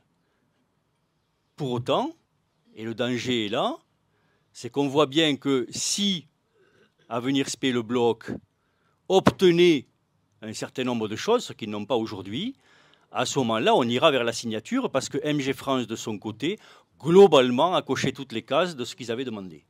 Globalement, ils ont un carton plein, ils ont des assurances sur un certain nombre de choses, dont le fait d'obtenir les 30 € avant 6 mois. Donc, ça peut basculer. Voilà. Alors, la consultation longue, merveilleux. Merci Jean-Paul de m'amener là. Consultation longue, merveilleuse, puisque quand même, on vous dit que, par exemple, pour les patients de plus de 80 ans, polypathologiques, vous aurez le droit, merveilleux, de coter une fois par an, une consultation à 60 €. C'est 60. Imaginons un salarié à qui on disait « Monsieur, on va vous augmenter, mais jeudi 31 mars, uniquement. » Mais non, mais on marche sur la tronche, quoi. Et on accepterait ça. Et quand vous leur dites, mais nous, ce qui nous intéresse, c'est une convention basée sur des éléments médicaux, basée sur de l'exercice médical. Moi, quand je vois un patient, il se trouve que je suis gériatre, quand je vois un patient de 80 ans ou plus, qui est polypathologique, ce patient décompense, je l'hospitalise, 60 € une fois. Dans l'année, il décompense 3 fois ou 4 fois. Je l'hospitalise 3 ou 4 fois. Est-ce que les 3 autres ou 4 autres consultations sont moins complexes? Est-ce que ma responsabilité pénale, ordinale, etc. est moins engagée? Et pourtant, on ne paiera pas les 60. On me dit, quand vous remplissez via trajectoire, qui est ce document que vous remplissez, vous le savez tous, quand vous hospitalisez un patient. Vous avez le droit de prendre 60 € une fois pour ce patient-là, dont on sait tous que le propre de ces patients, c'est d'être hospitalisé plusieurs fois. Quand vous voyez ce patient au retour d'hospitalisation, vous avez le droit de une fois. Mais comment on peut, nous, comment on peut accepter un tel mépris? Comment? Je veux dire, à un moment, le raisonnement purement économique, ça n'a plus de sens quand on parle de médecine. Ça n'a plus de sens. Et tous les syndicats, FMF, SML, CSMF, MG, etc., on leur a montré à de multiples reprises que si vous rendez attractives nos professions, si vous payez mieux les médecins, si vous les considérez mieux, si vous les méprisez moins, à terme, le gagnant, l'ultra gagnant, c'est la France, en termes économiques. Je veux dire, 1 € investi dans la médecine libérale, c'est 5 € dégagés pour la nation. Il n'y a pas de perte économique. C'est le meilleur investissement que peut faire une nation. Et ils ne veulent pas le faire. Et pourtant, ils le savent. Donc la question, c'est pourquoi ils ne veulent pas le faire. Là, on rejoint une idéologie pure. On est dans de l'idéologie du dogmatisme pur. La médecine doit être encadrée. La médecine, et vous l'avez vu avec le brillant exposé de notre confrère à Londres, on doit rentrer dans le moule NHS, de plus en plus. On doit y aller. Parce que pour les penseurs de Bercy, le seul moyen d'encadrer la dépense, c'est de faire rentrer ces médecins libéraux qui ont la fâcheuse habitude d'exercer dans un rond, de le faire rentrer dans un carré. Et s'il faut leur taper sur la gueule pour ça, on va le faire. La seule problématique, c'est qu'on ne l'accepte plus. Et la seule problématique, c'est qu'on a compris maintenant que l'organe primait sur la fonction. Et que plus on est rare, plus on est fort. Et que les patients aujourd'hui ont un problème qui n'est pas le moindre, c'est qu'ils n'arrivent plus à trouver de médecin. C'est qu'ils n'arrivent plus à trouver de consultation dans des temps qui permettent une médecine de qualité auprès des spécialistes. C'est qu'ils passent des heures sur des brancards aux urgences et que parfois ils y meurent. Je vous rappelle qu'il y a 2 semaines, on a un patient à Toulouse qui a passé 10 jours sur un brancard, dans un bureau sans fenêtre, et qu'au bout de 10 jours, il s'est suicidé. Je vous rappelle qu'on a une patiente âgée qui a été retrouvée par sa propre famille, sans aucune aide du personnel de l'hôpital pour la chercher alors qu'elle avait fugué, qui a été retrouvée le lendemain morte dans un conteneur à poubelle dans les sous-sols de l'hôpital. Je vous rappelle qu'un gamin de 22 ans est mort d'une septicémie sur un brancard au bout de 10 heures aux urgences avec un jeune voisin de brancard qui n'a cessé d'alerter et qui aujourd'hui porte plainte contre l'hôpital parce que personne n'est venu le voir. Faut-il blâmer les personnels de l'hôpital? Je ne crois pas, parce qu'ils ne sont que le bout de chaîne de la dilacération à laquelle on assiste et que l'on vit tous, d'une médecine de ville qui est à l'abandon de ses tutelles. Ça, on a commencé, nous tous, à en faire le diagnostic. Les patients l'ont fait depuis longtemps. Et croyez bien que les patients nous soutiennent. Alors oui, j'en parlerai ce soir, on mène une action qui est l'action du déconventionnement collectif. Alors oui, elle peut poser des problèmes, et je répondrai à tes questions et on en discutera. Oui, c'est vrai. Mais cette action-là, et c'est sa force, croyez-le, cette action-là, elle n'a pas de référentiel. C'est-à-dire qu'elle n'a jamais été tentée. Et le politique, autant que l'administratif, n'aime pas naviguer en terre inconnue. Vous l'avez vu tous une fois dans votre vie. Vous l'avez tous connu début 2020. Début 2020, quand la Covid a frappé, l'administration était en short. L'administration a fui. Et vous étiez seul devant la maladie. Vous étiez seul devant les patients. Ça n'a d'ailleurs jamais si bien fonctionné. Mais ça vous prouve une chose, c'est que l'administration française et le politique français n'est pas fait pour naviguer en terre inconnue. L'inconnu leur fait peur. Et donc la force de cette action, c'est de leur faire peur. Et donc on va continuer à la mener, mais je vous en parlerai plus tard. Pour terminer sur la négociation conventionnelle, on a un rendez-vous fin mars, début avril, avec une nouvelle plénière, qui n'est pas conclusive, mais Thomas Fatom nous dit on va commencer à écrire, on vous donnera un document, on a recommencé à écrire. Il faut savoir que les vraies difficultés commencent là. Parce que quand vous écrivez, là pour le coup le diable est dans les détails. Jean-Paul qui en a vécu beaucoup plus que moi peut vous en parler. c'est des documents épais comme ça. On vous file des documents, on a changé une ligne, elle n'est même pas mise en exergue, il vous faut la rechercher et tout. Des fois, ça dure jusqu'à 2h, 3h du matin. Voilà, donc ça prouve que dans leur tronche, le chronomètre est enclenché et qu'on se dirige vers la sortie. Mais, encore une fois, on a cette problématique formelle qui est MG Avenir SP. Avenir SP est là. Donc il n'y a pas de signature possible. Je l'ai rappelé à Thomas Fatrom, à Frédéric Valtou hier sur le plateau d'RMC, pendant la pub, parce qu'il me demandait où on en était, et donc je lui ai dit cette spécificité formelle. Il n'était pas au courant, ce con. Hein. Il est au courant de rien, tu le sais. Même qu'à Toulouse, il a osé charger oui. la psychiatrie privée en l'accusant oui. de ne pas faire les urgences, alors que ce con, il a été pendant 11 ans à la tête oui. de la Fédération hospitalière de France, et il devrait savoir que les psychiatres... C'est un problème d'agrément. N'ont pas le droit. Non, ils n'ont pas d'agrément. oui. Oui. Ils n'ont pas l'agrément. Mais bien sûr. Mais bien sûr. Objectivement, les choses ne sont pas très bien barrées, quoi. Les choses ne sont pas très bien barrées. Donc, rappelons quand même la situation, pour finir. Rappelons la situation à ce monsieur qui nous dit hier, et je vous rappelle qu'il a dit de l'hôpital public qu'il fallait arrêter le misérabilisme, que globalement les médecins touchaient 80 000 euros par an, les infirmières 4 000 euros par mois, etc. Je vous rappelle que... Jérôme, il a osé reprendre le truc de Braun devant les députés à l'Assemblée nationale et osé dire que les infirmiers avaient été augmentés de 10% sur leurs déplacements. Ils sont passés de 2,50 €. Oui, je l'ai dit, mais je l'ai dit hier. Je l'ai dit en plateau. Ils ont été augmentés de 25 centimes en 12 ans. 25 centimes en 12 ans. 2,50 € à 2,75 €. Mais surtout, rappelons une chose, puisqu'il nous dit qu'il ne faut pas faire de misérabilisme.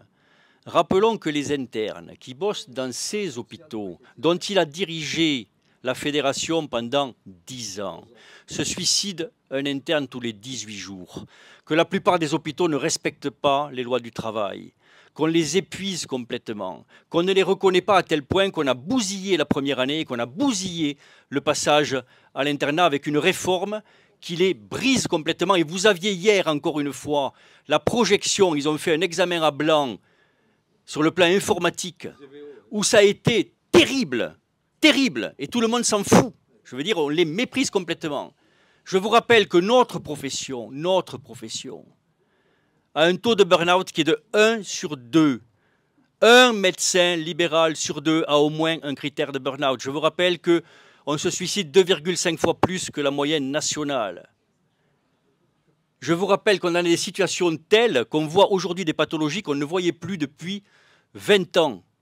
Le système n'est même pas en effondrement, il est par terre, il est au sol. Alors je veux bien qu'on dise qu'il fonctionne, comme je l'ai dit hier, bien sûr il fonctionne, mais on voit le haut du corps. C'est-à-dire qu'il fonctionne grâce à nous, parce qu'on le tient à bout de bras, mais les jambes s'épuisent complètement et les jambes ne tiennent plus. Donc il nous appartient à nous de le sauver. Et c'est de notre responsabilité. Et c'est ce que je dis à chaque fois, et c'est pour ça qu'on a pris cette maxime, outre le fait de ne jamais baisser les yeux à l'UFML, c'est que s'ils ne veulent pas le faire avec nous, alors on le fera sans eux. Merci. Ils sont rués vers les CPTS. Il fallait pas y aller. Mais tout là, et c'est propre au macronisme aussi. Le macronisme, c'est la capacité à repeindre en blanc un mur qui existe déjà, quoi. Systématiquement, il vous dit on a créé ça. Les CTS, c'est Marisol Touraine. Les CPTS, c'est Marisol Touraine. Les assistants, c'est Marisol Touraine. Je veux dire, il y a dans Ma Santé 2022, ce n'est rien que la mise en pratique des lois Touraine de l'époque. Le tiers payant généralisé en moins. Mais c'est la même chose. Ils n'ont rien créé, ils ne font qu'appliquer.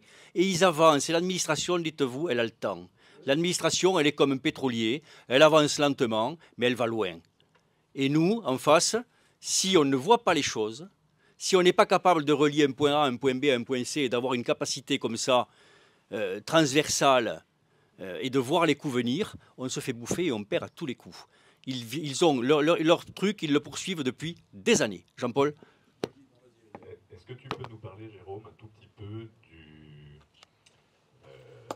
des indus à travers la Convention et des statistiques ? Les indus, ils sont aujourd'hui dans la Convention. Ça veut dire que si on signe la Convention, on accepte aussi la politique des indus. Donc là, on a mis nos avocats dessus. Je ne doute pas que la FMF y mettra les siens aussi pour savoir ce que cela change véritablement. Mais enfin, il ne faut pas être né de la cuisse à Jupiter pour voir que si la profession donne quitus dans un acte contractuel aux indus, ben vous n'avez pas fini d'avoir des MSO, MSAP, etc. pour tout. Pour tout, parce que je vous rappelle que là, c'est plus que les arrêts de travail. C'est les prescriptions d'antibiotiques, c'est la baisse de telle ou telle chose, etc., etc. Et donc vous rejoindrez exactement ce que nous a décrit notre confrère londonien quand il dit qu'il est surveillé, etc. Je vous rappelle qu'il vous a parlé de l'équivalent de la HAS qui vient les surveiller chaque année et que vous allez rentrer dans un processus de certification. Tout ça participe du même raisonnement. Il se base sur le NHS et nous sommes les cocus de l'histoire. C'est vrai que c'est paradoxal parce que moi j'avais entendu Van Rockeghem, qui était le prédécesseur de Revel, me dire que le faible niveau de l'acte garantit la productivité. Oui, bien sûr. Cagnard le disait aussi. Ils n'ont pas envie de nous voir produire maintenant de l'acte parce qu'ils savent qu'ils sont en train de vouloir faire croire à la population que le métier de médecin généraliste, c'est une succession de petits actes qui peuvent être faits par les infirmiers, par les kinés, par les pharmaciens et mieux par les télécabines de consultation. Ils sont en train d'en foutre dans les gares, etc. Et j'avais mis un mot à Marguerite Cazeneuve quand il y avait une publicité en disant il y a un médecin 24 heures sur 24 pour 19,20 € par mois. Et j'ai dit comment vous pouvez laisser faire ça? Et elle m'avait répondu docteur, vous ne pouvez pas savoir tous les efforts que nous faisons pour lutter contre l'ubérisation. Et il dit mais on ne parle pas des trains qui arrivent à l'heure. Alors je lui avais répondu en disant en parlant des trains qui arrivent à l'heure, vous faites allusion aux 350 télécabines que vous allez mettre dans les gares. Oui. Et là, elle n'a pas répondu. Donc, si tu veux. Oui, bien sûr. Ce qui est terrible, et ce que tu ne dis pas, c'est que là, Fatome, il gagne du temps. Parce que les 30 balles qu'il ne donne pas, puis il fait des économies. Il a déjà gagné 2 ans. Les 30 balles, ils vont sortir. Donc, tu vois, ils vont donner 700 millions d'euros, ils vont donner 300 millions d'euros aux spécialistes, c'est ce qui est prévu. Mais ils vont peut-être un peu augmenter, mais ce que j'ai appris au compte de la santé, parce que j'y allais pas depuis 4 ans, et là, ma présidente me dit vas-y, parce que moi, ça me fait chier d'y aller. Je me suis tapé 3 ministres, mais surtout, ce que j'ai appris, c'est qu'au compte de la santé, où il y avait le ministre du budget, le ministre de la santé et la ministre des personnes âgées, j'ai appris qu'ils piquent chaque année 8 milliards dans la CADES. La CADES, c'est la CSG, c'est la CRDS. Oui, le remboursement de la dette sociale. Ils piquent 8 milliards chaque année depuis 3 ans dans la CADES pour soi-disant financer les hôpitaux. Et pourquoi ils piquent pas 8 milliards une fois dans la CADES pour revaloriser la médecine libérale? C'est la question qu'on doit leur poser. Parce que là, si tu veux, c'est carrément du détournement de fonds, quoi. Mais ça vient en sus des MIG et des HAC aussi, vous savez, les fameux MIGAC. Il faut savoir quand même que dans les MIGAC, alors même que les hôpitaux privés soignent les mêmes patients, sous le même régime de T2A, etc., 99% des MIGAC vont à l'hôpital public et 1% vont au privé. Donc il y a vraiment une différenciation qui est faite avec une inégalité qui est construite. Et sur les économies et sur la volonté de gagner du temps, encore une fois, on se place dans le raisonnement que je tiens, qui est de dire que la caisse est comme un patron de casino, elle gagne à tous les coups. La convention n'est pas signée, ça passe par le Parlement, elle gagne. La convention met du temps, ils font des économies, elle gagne. La convention est signée, elle gagne. Parce que dans la pertinence, vous savez que dans la convention, on vous disait, enveloppe de 57 milliards, j'en parlais tout à l'heure, si les médecins font des économies là-dessus, ça pourrait permettre de mieux rémunérer les médecins. Alors là, on leur dit, on est sur un acte contractuel, vous allez donc nous dire quelle est la quote-part qui doit revenir aux médecins, c'est-à-dire que chaque euro qui est dépensé rapporte combien aux médecins, chaque milliard économisé rapporte combien aux médecins. Au départ, ils ne voulaient pas répondre. Et puis, ils nous ont répondu sans chiffres, c'est-à-dire qu'ils nous ont dit, pour chaque indicateur atteint, donc il y a des indicateurs individuels et des indicateurs collectifs, donc je ne vous dis pas la complexité de surveillance de la chose, mais ils nous disent, quand on atteint un indicateur, la première année, la caisse prend 70 et la profession prend 30. La deuxième année, la caisse prend 80, la profession prend 20. La troisième année, la caisse prend 90, la profession prend 10. La quatrième année, walou, pour la profession, tout pour la caisse. Alors je vous invite à faire un rapide calcul. Vous avez un objectif qui est, mettons, à 70. Vous atteignez 65. La Caisse a fait 65 d'économies, je vous rappelle. Vous, vous avez rien pris. La Caisse, elle a fait 2 fois plus d'économies parce qu'elle ne vous paie pas. Elle garde tout pour elle. Vous atteignez les fameux 70. La Caisse, elle a fait 70 d'économies et elle vous donne 30. Elle a perdu un peu. Elle a même intérêt à ce que vous n'atteigniez pas l'indicateur. Mais en plus, c'est totalement illogique parce que la mise en place d'un indicateur, nous savons tous qu'il y a une inertie pour qu'il soit mis en place. Or, le maximum de gains est à la première année. Et la première année, c'est la plus difficile à atteindre. Elle n'est jamais atteinte quasi. Surtout, Jérôme, Tu vois, vous avez tous reçu les statistiques, les indices de prévention pour vos patientèles. Est-ce que vous avez fait les frottis, est-ce que vous avez fait les mammos et compagnie? Ils se plantent largement. mais oui, bien sûr. Donc, comment voulez-vous faire confiance à ces cons-là? Donc c'est ça. Mais bien sûr.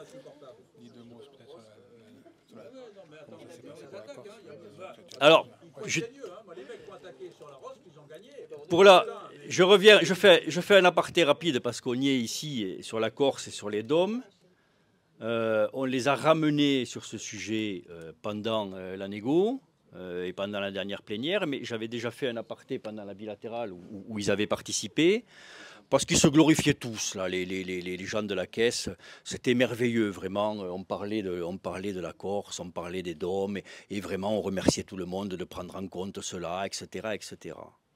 Je rappelle quand même, et c'est ce que je leur ai dit, que s'il n'y avait pas eu l'intervention appuyée par tout le monde de la CSMF, de Vulder, là-dessus, et en fait, intervention quasi collégiale, parce que tout le monde le demandait et poussait, ben, vous étiez juste oubliés, quoi. Vous ne faisiez pas partie de l'équation. Il n'y avait pas une seule bilatérale sur les dom-toms qui était prévue au calendrier. Benzaki a eu le culot de dire qu'elle devait arriver après la plénière. C'est faux. On leur a sorti le calendrier. Il n'y avait rien dedans. Vous n'existiez pas. C'est-à-dire que non seulement,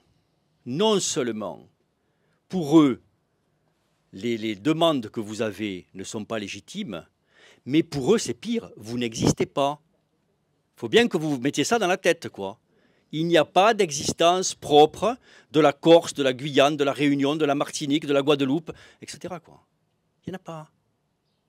C'est comme ça. On décide en métro, et pour le reste, vous n'avez qu'un droit, c'est suivre, malgré vos spécificités. Donc ça, c'est inacceptable. Inacceptable. Et on continuera à le défendre jusqu'au bout.